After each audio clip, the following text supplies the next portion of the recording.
श्री शिव महापुराण रुद्र संहिता प्रथम सृष्टि खंड प्रथम अध्याय। अब कथा शुरू करते हैं। मनुष्य पढ़कर पापमय जीवन व्यतीत करने लगेगा, सत्य को त्याग कर धर्म को छोड़कर असत्य को ग्रहण करेंगे। सारी वर्ण व्यवस्था अस्त व्यस्त हो जाएगी। ब्राह्मण अपने कर्मों को छोड़कर क्षत्रिय, वैश्य तथा शूद्रों के कर्मों को करने लगेंगे। इसी प्रकार क्षत्रिय वैश्य भी अपने जातीय कर्मों को छोड़कर अपने जाति कर्तव्य को भुला देंगे। ब्राह्मण वैश्य, क्षत्रिय ब्राह्मण, शूद्र वैश्य, वैश्य क्षत्रिय बनने का दावा करेंगे। कहने का तात्पर्य यह है कि सभी वर्ण अपने जातीय कर्मों से विमुख होकर अधर्म आचरण को अपना लेंगे और घोर पाप कमाने लगेंगे। देव, गुरु, काम, क्रोध और अहंकार में फंसकर इस पाप रूपी अथाह सागर में डूब जाएंगे। शूद्र कुकुमा यज्ञोपवीत धारण करेंगे और ब्राह्मण कहलाएंगे। इस प्रकार पाप ताप से पीड़ित होकर अपनी आयु को कम कर लेंगे। शूद्र मंदिरों में घुसने का प्रयत्न करेंगे। ब्राह्मण वैश्य मांस मदिरा का पान करने लगेंगे। क्षत्रिय वैश्यगामी, कुसंगी और भ्रष्टाचारी होंगे। स्त्रियां अपने पुरुषों को छोड़कर पर पुरुष तथा पुरुष अपनी स्त्री को छोड़कर अन्य स्त्री पर कामांधवश पाप के भागी होंगे। वैश्याएं सत्यवती नारी बनने का दावा करेंगी तथा सती स्त्री लांछन युक्त हो जावेंगी।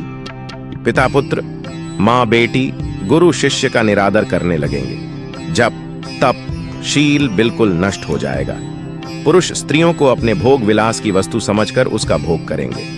ब्राह्मण केवल यज्ञोपवीत से माने जाएंगे। चतुर व्यक्ति अपने दंभ तथा चालाकी से पूजे जावेंगे। श्रृंगार केवल कली पूजा की 3 सामग्री, कंघा, शीशा, सुरमेदानी, बालों को संवार ही होगा। पाप कर्म करके अपने परिवार का पालन करने वाला ही व्यक्ति धनवान तथा बुद्धिमान समझा जावेगा। तीर्थ यात्रा करना पाप समझा जावेगा। इस कलिकाल में आसुरी प्रभाववश सज्जन पुरुष चिराग तले मिलना भी कठिन होगा। दुष्ट सज्जन, सज्जन दुष्ट समझा जाएगा। इस कारण हे प्रभु, कलयुग में प्राणी मात्र सद्गति को किस प्रकार प्राप्त होंगे, इसलिए आप हमको सभी मनुष्यों का कल्याण होगा। हे भगवन दयालु गुरु, अपने शिष्यों से गूढ़ भी भेद नहीं छिपाते हैं। फिर आपके समान इस संसार में कोई दूसरों का उद्धार करने वाला है भी नहीं। आप भगवान श्री वेद व्यास जी महाराज के प्रिय शिष्य हैं। आपने उनसे सभी वेद पुराणों के सार को ग्रहण किया है।